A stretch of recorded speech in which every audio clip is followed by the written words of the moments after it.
أعوذ بالله من الشيطان الرجيم بسم الله الرحمن الرحيم الرحمن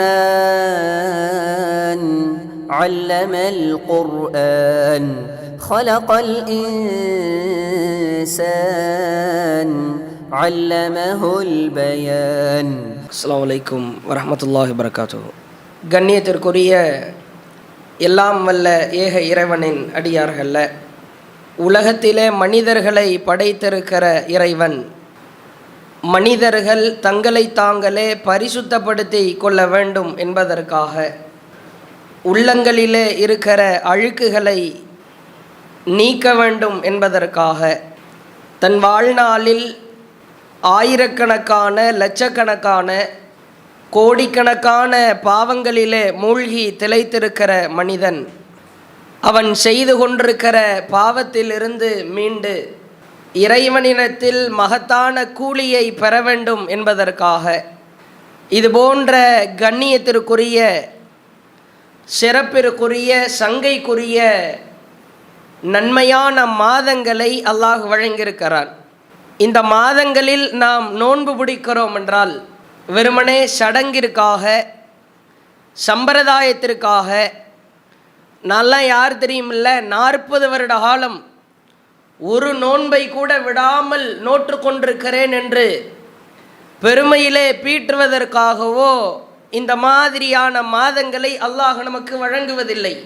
இந்த மாதங்கள் நம்மை தழுவி விட்டு, ஆற தழுவி அணைத்து விட்டு நம்மை விட்டு பிரிந்து செல்கிறது என்றால் நம்முடைய உள்ளங்கள் தூய்மையாக்கப்பட வேண்டும், நம்முடைய எண்ணங்கள் சீர் செய்யப்பட வேண்டும், நம்முடைய செயல்கள் பக்குவப்படுத்தப்பட வேண்டும் என்பதற்காகத்தான் இறைவன் இது போன்ற மகத்தான கண்ணியத்திற்குரிய சங்கைக்குரிய சிறப்பிற்குரிய உச்சபட்ச நன்மைகளை பெற்றுத்தருகிற இது போன்ற மாதங்களை அல்லாஹ் நமக்கு தருகிறான்.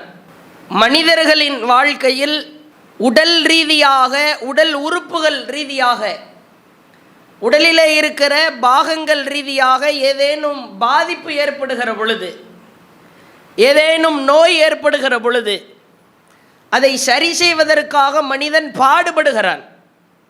உயிரை காப்பாற்றுவதற்காக, உயிர் போய்விடக்கூடாது என்பதற்காக எவ்வளவு மாத்திரைகளையும் சாப்பிடுவதற்கு மனிதர் தயாராக இருக்கிறார்.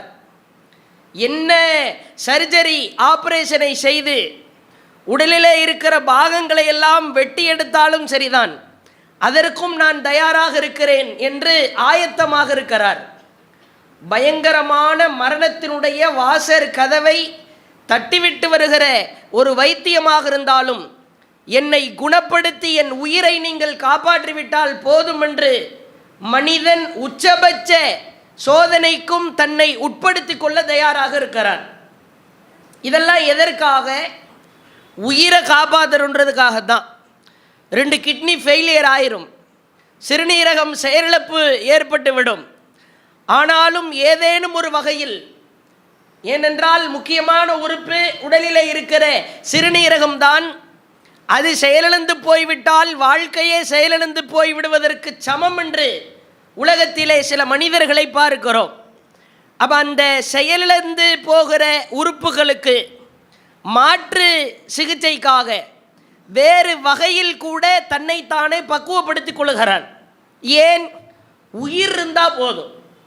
கால்களிலே ஒரு பெரிய காயம் ஏற்பட்டது, ஒரு விரலை எடுக்கிறார்கள், 2 விரலை எடுக்கிறார்கள், பரவாயில்லை எடுங்கள், 3 விரலை எடுக்கிறார்கள், எடுங்கள். பாதி கால்களை வெட்டி வீசி எறிந்தால்தான் உன் உடல் உறுப்புகளும் உன் உயிரும் தப்பிக்கும் என்று மருத்துவர்கள் சொல்கிறார்கள். பரவாயில்லை, கால்களில் மூட்டுப்பகுதி வரைக்கும் வெட்டி வீசி எரிந்து விடுங்கள், என் உயிரை காப்பாற்றினா போதும். மனிதனுடைய சிந்தனை அப்படித்தான் இருக்கிறது. அப்போ நம்ம உயிரை காப்பாற்றுறதுக்காக உடலில் இருக்கிற எல்லா உறுப்புகளையும் இழந்தாலும் சரிதான். என்னால் பேச முடியலையா? பிரச்சனை இல்லை. பார்க்க முடியலையா? பிரச்சனை இல்லை. கேட்க முடியவில்லையா? பிரச்சனை இல்லை. நடக்க முடியவில்லையா? பிரச்சனை இல்லை. உயிர் இருந்தால் போதும். இந்த உயிர் மனிதனுக்கு எவ்வளவு முக்கியமோ அதுபோன்று இஸ்லாமிய மார்க்கம் அல்லாஹ்வும் அல்லாஹ்வுடைய தூதரும் மனிதர்களுக்கு வழங்கப்பட்டிருக்கிற இந்த நஃப்ஸ் உள்ளம் குறித்து உச்சபட்சமாக எச்சரிக்கை செய்கிறார்கள். இந்த உள்ளம் சரியாக இருந்தால்தான் அவன் வாழ்க்கை சரியாக இருக்கும். இந்த உள்ளம் பாழ்படுத்தப்பட்டால், ஃபசாதாகி போனால், தீமையை அதிகமாக செய்ய தூண்டுகிற ஒரு உள்ளமாக இந்த உள்ளம் மாறிவிட்டால் அவன் வாழ்ந்தாலும் செத்த பிணத்திற்குத்தான் சமம் என்று இஸ்லாம் சொல்லுகிறது. வாழ்ந்து எந்த பிரயோஜனமும் கிடையாது. எப்படி உயிரை பாதுகாக்க பலதரப்பட்ட உறுப்புகளை சரி செய்ய மனிதன் நினைக்கிறானோ, அதே போன்று அதற்கு சற்றும் குறைவில்லாத வகையில் ஒருவனுடைய நஃப்ஸ் தூய்மையாக வேண்டும், ஒருவனுடைய உள்ளம் சீர் செய்யப்பட வேண்டும். அல்லாஹ்வின் தூதர் சொன்னார்கள், சஹீஹ் புகாரியிலே பதிவு செய்யப்பட்டிருக்கிறது, இன்ன ஃபில் ஜஸதி முல்கா, உடலிலே ஒரு சதை துண்டு இருக்கிறது. இதா சலகத் சலகல் ஜஸது குல்லுஹு, அந்த சதை துண்டு சீராகிவிட்டால் ஒட்டுமொத்த உடலும் உன் வாழ்க்கையும் சீராகிவிடும். வஇதா ஃபஸதல் ஜஸத குல்லுஹு, அந்த ஒரு சதை துண்டு ஃபசாதாகி போனால், பாழ்படுத்தப்பட்டால், வீணாகிவிட்டால் உன் உடலும் உன் வாழ்க்கையும் நாசமாய் போகும் என்றார்கள். ஃபசாதாகி போயிடும், தோத்து போயிடுவேன். அந்த ஒரு சதை துண்டு என்ன? அலா இன்ன வஹியல் கல்ப், அதுதான் மனிதரிடத்திலே இருக்கிற உள்ளம், நஃப்ஸ் என்றார்கள். இந்த நஃப்ஸ் தூய்மை அடையணும். குறிப்பாக இந்த ரமலான் மாதத்தில் ஒவ்வொரு ஆண்களும் பெண்களும், முஸ்லிமான ஆணும் பெண்ணும் என் நஃப்ஸை தூய்மைப்படுத்த பாடுபடணும். இன்றைக்கு நீங்கள் நம் பாவத்தினுடைய தொடக்க புள்ளி இந்த உள்ளத்திலிருந்து தான் ஆரம்பிக்கிறது. என் நன்மையினுடைய ஆரம்ப புள்ளி இந்த உள்ளத்திலிருந்து, நஃப்ஸிலிருந்து தான் ஆரம்பிக்கிறது. இதை சரிபடுத்த பாடுபடணுமா இல்லையா? வெறுமனே கலர் கலரா உடலை மறைப்பதற்காக ஆடையை அணிந்து சீர் செய்கிறோம். தூய்மையான ஆடைகளை உடுக்க வேண்டும், அணிய வேண்டும் என்று ஆசைப்படுகிறோம். பொருட்களை தூய்மைப்படுத்த மனிதன் போராடுகிறான். கிளீனா இருக்கணும், நீட்டா இருக்கணும். அடே உள்ள சுத்தமா இருக்குதே, வெளியே போட்டிருக்கிற ஒயிட் ஷர்ட்டு ஒயிட் அண்ட் ஒயிட்டா பர்ஃபெக்டா இருந்தா போதுமா? பயன்படுத்துகிற பொருட்கள் அழுக்கு இல்லாம அசுத்தம் இல்லாமல் இருந்தால் அது போதுமா? அல்லாஹ் ரப்புல் ஆலமீன் திருமறை குர்ஆனிலே சொல்கிறான், கல்லா, அவ்வாறில்லை, பல்ரான அலா குலூபிஹிம் மா கானூ யக்ஸிபூன், அவர்கள் செய்து கொண்டிருக்கிற செயல்களின் காரணமாக அவர்களின் உள்ளங்களில் துருவாக படிந்து விட்டது என்கிறான். துரு படிஞ்சு போய் இருக்குது உன் உள்ளம். செய்கிற செயல்கள் எல்லாம் தீமையான காரியங்கள், பாவமான காரியங்கள், தீமையான செயல்கள். உன் உள்ளத்தில் நீ செஞ்ச செயல்னால துரு ஏறி கிடக்குதுடா. அதை சரிபடுத்த பாடுபடுகிறாயா? உள்ளத்தில், நஃப்ஸில் ஒருவன் தன் வாழ்க்கையை ஒட்டுமொத்தமாக அடக்கியிருக்கிறான். பேசுகிற பொய்யாக இருக்கட்டும், பிறரை பற்றி பேசுகிற புறமாக இருக்கட்டும், அடுத்தவர்கள் மீது இல்லாத பழிச்சொல்லை சுமத்துகிற அவதூறாக இருக்கட்டும், கற்பொழுக்கமுள்ள பெண்களின் மீது சுமத்தப்படுகிற பேராபத்து நிறைந்த பெரும்பாவம் கொண்ட பழியாக இருக்கட்டும், எல்லா பாவமும் உள்ளத்திலிருந்து தான் ஸ்டார்ட் ஆகுது, ஆரம்பிக்கப்படுகிறது. ஸ்டார்டிங் பாயிண்டே நஃப்ஸ் தான். இதை நீ தூய்மைப்படுத்து அப்படின்னு இஸ்லாம் நமக்கு பாடம் நடத்துகிறது. பொதுவாகவே மனிதர்களுடைய சிந்தனை, ஒரு பாவம் செய்வதாக இருந்தால் அது உள்ளத்தில் உறுத்தணும். நம்மளை நாமளே பரிசோதித்து பார்த்துக்கணும். அல்லாஹ் திருமறை குர்ஆனிலே சொல்லுகிறான், யா அய்யுஹல்லதீன ஆமனு, ஈமான் கொண்டவர்களே, அலைக்கும் அன்ஃபுஸக்கும், உங்கள் நஃப்ஸுகளை நீங்களே பரிசோதித்துக் கொள்ளுங்கள். அல்லாஹ்வுடைய ஓப்பன் டிக்ளேர். ஒன்று நீ பாரு, பக்கத்து வீட்டுக்காரன் எப்படி இருக்கான், ஃப்ரெண்டு எப்படி இருக்கான், சொந்தக்கார, அந்த மாதிரி கழுவி ஊத்துற வேலையை விட்டுரு.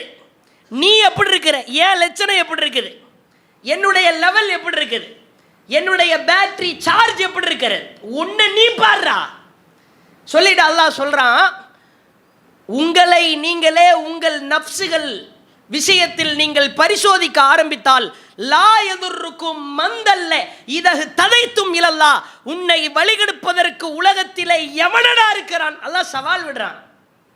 உன் நஃப்ஸை நீ தூய்மைப்படுத்த ஆரம்பிச்சா, உன் உள்ளத்தை பக்குவப்படுத்த ஆரம்பித்தால், அடே உன்கிட்ட போட்டி போடுறதுக்கு உச்சபட்ச வழிகெடுக்கிற ஷைத்தான் முன்னால வந்து தில்லா நின்னாலும் அப்படி தட்டி குழி தோண்டி புதைச்சிடலாம் அவனை. உன்னை எவனாலையும் வழிகெடுக்க முடியாது. உன் உள்ளத்தை பரிசோதிச்சு பாரு. நம்ம அப்படியே அடுத்தவரை தான் பார்ப்போம். நம்மள்ட்ட ஒரு குறை இருக்குதா, அதை மறைக்கிறதுக்கு இப்படி அடுத்தவன் குறைய கழுவி ஊற்றலாம்.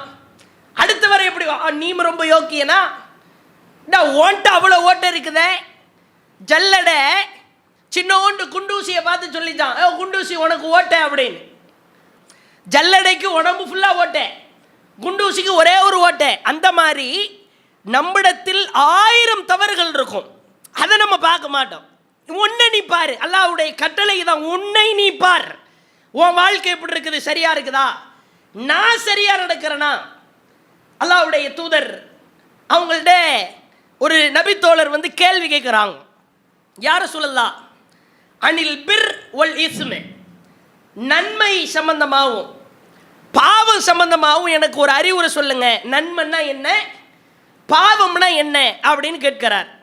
அப்ப ரசூலுல்லாஹ் சொல்றாங்க, அல் பிர்ரு ஹுஸ்னுல் ஹுல்க், நன்மை என்பது நல்ல காரியம், அழகான காரியம், தர்மம் செய்கிறது, திக்ரு செய்கிறது, அமல்ல ஈடுபடுறது. வல் இஸ்மு, பாவம் என்பது மஹா கஃபி சத்ரிக வ கரிஹத அன் யத்தலி அலைஹி நாஸ், மக்கள் இந்த காரியத்தை நான் செய்துவிட்டால் ஐயோ அவர்கள் வெறுத்து விடுவார்களோ என்று உன் உள்ளம் உறுத்துகிறது என்றால் அதுதான் பாவம், இஸ்மு என்றார்கள். நான் ஒரு செயலை செய்ய போறேன், ஒரு பொய்யை பேச போறேன், ஒரு அவதூறை பிறர் மீது வீச போகிறேன், ஒரு பழி சொல்லை அப்படியே அள்ளி பூச போகிறேன். இப்போது மக்கள் இதை பார்த்து வெறுப்பாங்களா?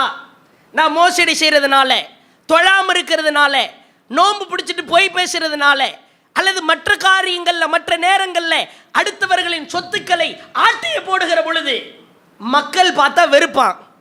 மக்கள் வெறுப்பார்கள் என்று உன் உள்ள உறுத்துமே, அதுதான் பாவம் அப்படின்னாங்க. இந்த லெவலில் நம்ம இருக்கமான்னு ஒவ்வொருத்தரும் யோசிச்சு பார்த்துக்க. சில பேருக்கு உள்ளமே உறுத்தாது, அவன் மனுஷன்ற லிஸ்ட்ல இருந்து அவனை தூக்கிடணும். இது நம்ம யாருக்கு சொல்றோம்னா, யாருக்கு உள்ள உறுத்துதோ பாவம் செய்கிற பொழுது கண்டிப்பா உள்ள உறுத்தும். ஐயோ அநியாயமா அடுத்தவன் சொத்துக்கு ஆசைப்படுறோமே, ஏமாத்துறோமே, ஐயோ இதெல்லாம் பாவம் மாதிரி தெரியுதே. கண்டிப்பாக நிச்சயம் நம் உள்ளம் எதை செய்கிற பொழுது உறுத்துகிறதோ அதுதான் பாவம் என்றார்கள். அல்லாஹ்வுடைய தூதர்கிட்ட சில தோழர்கள் வந்து கேட்குறாங்க, இன்னா நஜிது ஃபி அன்ஃபுசினா மா யதஆலமு அஹதுனா அய்யதகல்லம பிஹி. அல்லாஹ்வுடைய தூதரே, நாங்கள் வெளியே சொல்ல முடியாத அளவிற்கு கொடூரமான கேவலமான சில விஷயங்கள் எங்கள் உள்ளத்திலே தோன்றுகிறது, பிரம்மாண்டமாக இருக்கிறது, அதை நான் எங்களால் வெளியே சொல்ல முடியாது, அவ்வளோ கேவலமான ஒரு காரியம் எங்கள் உள்ளத்தில் தோணுது அப்படின்னு நபித்தோழர்கள் ரசூலுல்லாஹ்ட்ட வந்து சொல்கிறாங்க. அப்போ ரசூலுல்லாஹ் கேட்குறாங்க, ஒக்கது வஜத்து முகம், அப்படியா அதை நீங்கள் பெற்றுக்கொள்கிறீங்களா? வெளியே சொல்ல முடியாத அளவுக்கு கேவலமான சிந்தனை எல்லாம் தோணுதா? அது மாதிரி நீங்கள் அதை அடைகிறீர்களா? அதை கேட்ச் பண்ணிக்கிறீங்களா? ஆமாம் தோணுது, என்ன செய்யறது? அப்போ ரசூலுல்லாஹ் சொன்னாங்க, கால தாக்க ஷரீகுல் ஈமான், ஈமான்ல இப்போதான் நீங்கள் சரியா இருக்கிறீங்க அப்படின்னாங்க. வெளியே சொல்ல முடியாத அளவுக்கு சில கொடூரமான கேவலமான விஷயம் தோணணும். இன்னைக்கு பேசியே போடுறாரு, பப்ளிக்காக போட்டு மான மரியாதையை போட்டு ஒட்டச்சு தள்ளிடுறோமா இல்லையா? தவற அப்பட்டமா செய்கிறோமே, இதெல்லாம் எப்படி? ரசூல் ஸல்லல்லாஹு அலைஹி வஸல்லம் காலத்தில் உள்ளத்தில் தோன்றுகிறதையே நாங்கள் வெளியே சொல்ல முடியல, இப்படியெல்லாம் எங்களுக்கு சிந்தனை வருதுன்னாங்க. இது மாதிரி லிஸ்ட்ல எல்லாம் நாம் இருக்கிறோமான்னு பார்த்து கொள்ளணும். நஃப்ஸு அதுதான் அடிப்படை. நஃப்ஸை தூய்மைப்படுத்தினா தான் வெற்றி கிடைக்கும். சூரா ஷம்ஸ், அந்த சூறாவை எடுத்து படித்து பாருங்கள். கிட்டத்தட்ட 11 பொருட்கள் மீது அல்லாஹ் சத்தியம் செய்வான். 9வது பொருளுக்கு அடுத்ததாக உள்ளத்தின் மீதும் அதை வடிவமைத்தவன் மீதும் சத்தியமாக. உள்ளத்துக்கு மேல அல்லாஹ் சத்தியம் செஞ்சுட்டு அடுத்து சொல்றான், இந்த உள்ளத்தில் பாவம் செய்கிற ஒரு காரியத்தையும் இந்த உள்ளத்திற்கு இறைவனை அஞ்சுகிற ஒரு தன்மையும் கொடுத்திருக்கிறோம். நன்மை செய்யறத மாத்திரம் உள்ளத்துக்கு கொடுக்கல, பாவம் செய்யறத மட்டும் உள்ளத்துக்கு கொடுக்கல, பாவம் செய்கிற தன்மையை அல்லாஹ் கொடுத்துருக்கிறான், தக்குவா அல்லாஹ்வை பயந்து நடக்கிற தன்மையை அல்லாஹ் கொடுத்துருக்கிறான். இந்த ரெண்டும், பாவம் நன்மை ரெண்டும் ஒரு போர்க்களம். அதில் தான் நம்ம வாழ்ந்துகிட்டு இருக்கிறோம். வகத் ஹாப மன் தஸ்ஸாஹா, இந்த உள்ளத்தை யார் பாழ்படுத்தி விட்டாரோ, சரியாக பயன்படுத்தவில்லையோ, மன் தஸ்ஸாஹா வகத் ஹாப, அவர் நாசமாய் போவார், நஷ்டமாவார். வகத் அஃப்லஹ, யார் இந்த உள்ளத்தை சரியாக பயன்படுத்துகிறாரோ, வகத் அஃப்லஹ மன் ஜக்காஹா, அவர் வெற்றி பெற்று விடுவார், அதை தூய்மைப்படுத்தியவர் வெற்றி பெறுவார் என்று அல்லாஹ் குறிப்பிடுகிறார். நஃப்ஸை தூய்மைப்படுத்துறதெல்லாம் வெற்றி இருக்கிறது. அல்லாஹ்வுடைய தூதர் அற்புதமான ஒரு உதாரணம் சொன்னார்கள். லரபல்லாஹ மஸலன் சிராத்த முஸ்தகீமா, நேரான பாதைக்கு நான் ஒரு உதாரணம் சொல்றேன் அப்படின்னு அல்லாஹ்வுடைய தூதர் ஒரு உதாரணத்தை ஆரம்பிக்கிறாங்க. சிராத்த சுவரான், நேரான பாதை, அதற்கு வலப்புறமும் இடப்புறமும் ஒரு 2 சுவர்கள் இருக்கிறது. சொல்லிட்டு ரசூலுல்லாஹ் சொல்றாங்க, ஃபீஹிமா அபுவாபும் முத்தஃபத்தஹா, அந்த 2 சுவருக்கு மத்தியில் திறக்கப்பட்ட நிலையில் சில கதவுகள் இருக்கிறது. அந்த கதவுகளை ஒரு திரை போட்டு மூடி வச்சிருக்கிறான் அல்லாஹ். அடுத்த ரசூலுல்லாஹ் சொல்றாங்க, வலா பாபி ஷிராத்தி தாயின், அந்த நேரான பாதையிலிருந்து ஒரு அழைப்பாளர் அழைப்பாராம், யா அய்யுஹன்னாஸ், மக்களே, உதுகுலு ஷிராத்த ஜமிஆ, நீங்கள் அனைவரும் ஒன்றாக இந்த பாதையில் வந்துருங்க. ஒலா தத்தஅர்ரஜு, வலப்புறம் இடப்புறம்லாம் போயிடாதீங்க. அந்த 2 சுவர் இருந்துச்சுல்ல, ஓப்பன் பண்ண கதவு வாசல் இருந்துச்சுல்ல, அங்கெல்லாம் போயிடாதீங்க, ஸ்ட்ரைட்டாக வந்துருங்க அப்படின்பாராம். வதாயின் எதுவும் மின் ஃபௌகி ஷிராத், அந்த நேரான பாதைக்கு மேலே ஒரு அழைப்பாளர் இருந்து அழைப்பாராம். ஃபஇதா அராத யஃப்தகு ஷையா மின் தில்கல் அபுவாப், நேராக வந்துட்டா தப்பிச்சிருவேன்.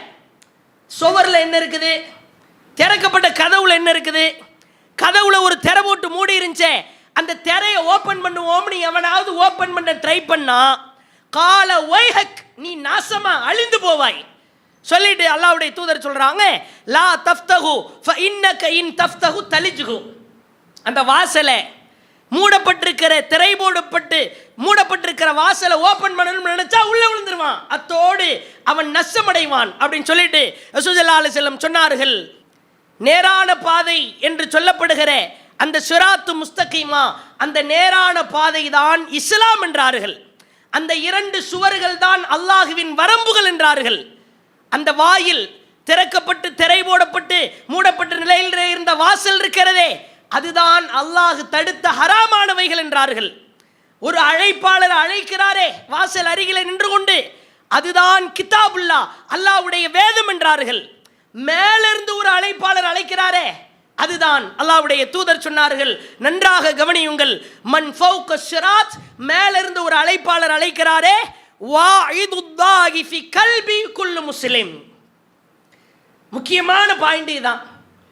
மேலிருந்து ஐயோ வாசலை திறந்துராதரா, ஸ்கிரீன் போட்டு மூடப்பட்டிருக்கிற வாசலுக்குள்ள போயிராதன்னு ஒரு அழைப்பாளர் அழைத்தாலே, அதுதான் ஒவ்வொரு முஸ்லிமுடைய உள்ளம் என்றார்கள். உள்ளம் சொல்லும் நீ செய்யற தப்ப செய்யாதன்னு.